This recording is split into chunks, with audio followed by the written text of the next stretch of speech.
Masquera say Zimbabwe, welcome to our channel Zim Confessions and Deep Secrets. Kana karike kuchanga kukuyaba neno channel, please don't forget to subscribe. Kana uchingwa garoka subscriber, don't forget to comment and share this video. Nasi Zimbabwe tavigira nyaya yabuditswa na Hilary Makaya pamusoro pekufa kwa Garry Mapanzure muri Zimbabwe. Hilary Makaya abuda achitaura achiti ari kublema Mars for kuramba kwavakaita kutakura Garry Mapanzure.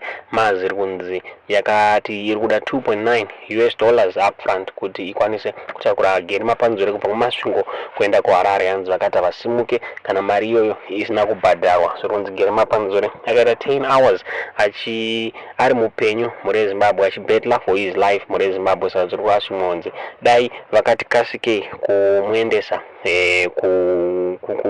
kubetter hospital aikwanisa kurarama muri Zimbabwe. Ndipo muri kuona post iyo yapostwa na Hilary Makaya achichema muri Zimbabwe.